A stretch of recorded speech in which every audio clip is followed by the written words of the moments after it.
Hey everybody, it's your friendly neighborhood Uncle Pete here, and welcome to another episode of my horror debate series that I collaborate with my good friend Carlin, where we debate a wide array of topics in the horror genre. What you need to do is, after you watch my video, you can go to Carlin's channel, link in the description, watch his video with the same name, and he'll have the community tab open on his page after you watch both videos, and you can vote for whoever you thought had the better argument. You don't have to vote, it's all for good fun, and there's also a tie option. Also, whatever our topic is, we'd love to hear what your topic is in the comments down below. You can cut and paste on one of our videos and paste it on the other. We love reading comments. We reply. It's a lot of fun. And don't forget to hit that subscribe button. Really help both of us out to keep us motivated to keep putting out this content. Really do appreciate it. So this week, we are going to discuss what is the most heartbreaking death in a horror movie. This really wasn't an easy pick. There's a lot to really discuss. My first thought was maybe Anna from Martyrs, because that's a really heartbreaking, disturbing death. I also thought about the kid from The Mist. How is that one not heartbreaking? I finally settled on one that really kind of ruined me. When I first watched this movie, I wasn't right the rest of the day. It was really that disturbing for me. Now, I've watched the film twice now. I didn't want to watch this movie again, but I felt I had to make sure this death really was so heartbreaking. What I'm getting at is my selection is Meg from The Girl Next Door. If you haven't seen this movie, it's based on a book by Jack Ketchum that was based on real life events. The movie is set in the 1950s and it follows the story of two sisters, Meg and Susan Chandler. They're sent to live with their Aunt Ruth and her three sons after the death of their parents. And Ruth turns out to be one of the most sadistic and abusive people we've ever seen. And both girls become victims to severe physical and emotional abuse.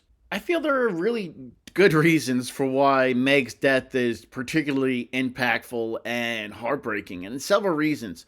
One is Meg's character. She's portrayed as a sympathetic and caring young woman throughout the film. She's the sweetest girl.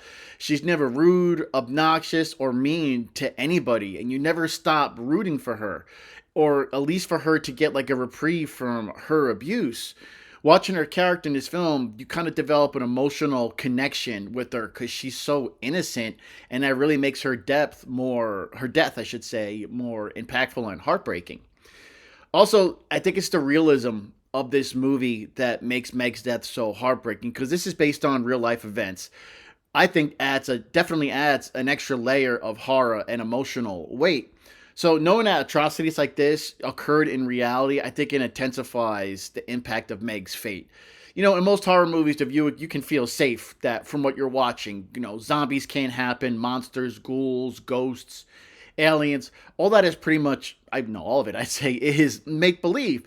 So after you get done watching, you can at least tell yourself, hey man, that was scary, that was heartbreaking, but it really doesn't count because this stuff really didn't happen. There is going to be no alien invasion or ghouls or demons or zombie outbreak to try and, cause some deaths, I should say.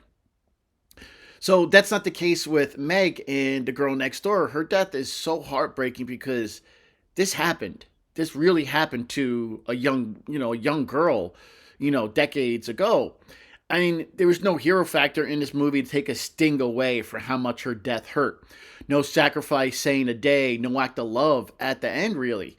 Meg never got a break from her abuse. It just never ended for her. She was tortured. She was tortured to death by a sadistic witch. And again, she was more innocent than anybody I can really see who died in a horror movie. Her death literally rips your heart out, knowing that once you turn this movie off, there are still people affected by this real life tragedy because it really occurred. I think Meg had a lot of innocence and vulnerability.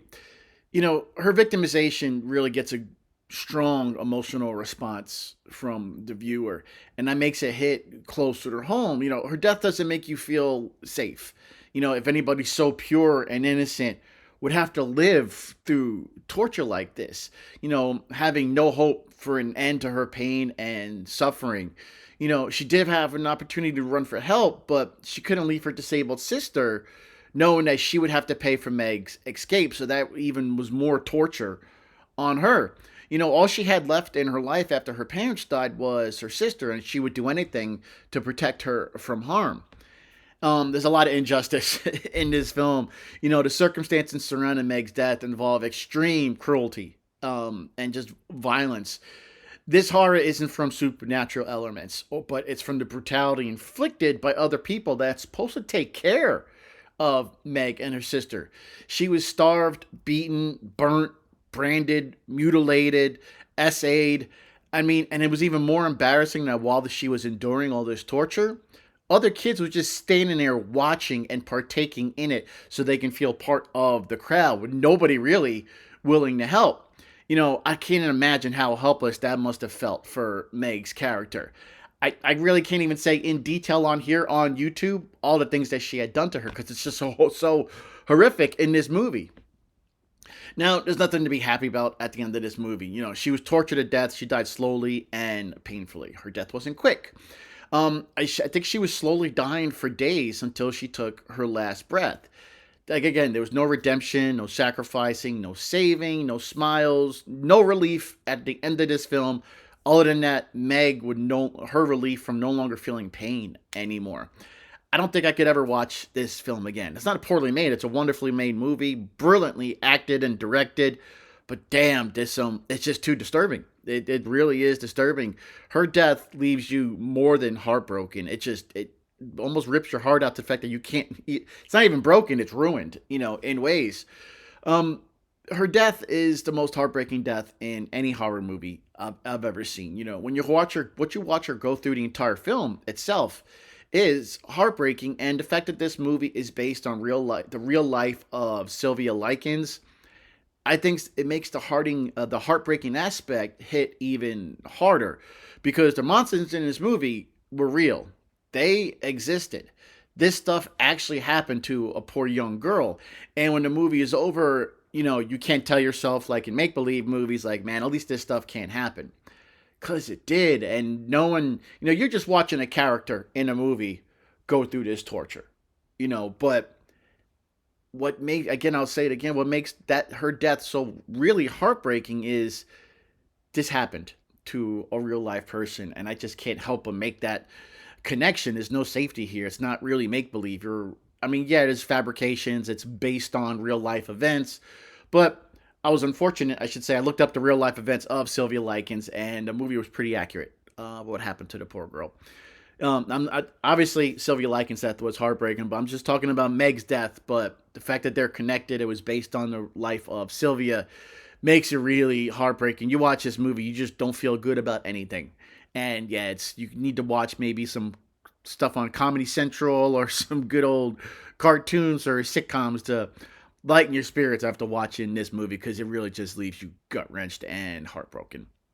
So, thanks for watching. I truly appreciate you sharing your time with me talking about horror movies.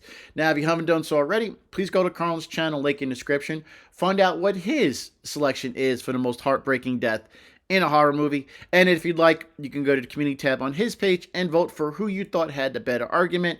Was it me? Was it him? Or was it a tie? Also, please let us know what your answer is in the comments down below. We love reading comments and sharing this genre of horror. And if you haven't done so already, hit that subscribe button. It really help me out. Do it on both of our channels. We'd really appreciate it. Cool. So, thanks for watching, everybody. Take care of yourselves. Take care of each other. Be good to yourselves and be good to each other. I am your friendly neighborhood Uncle Pete. And remember, with great kills, there must also come great nails.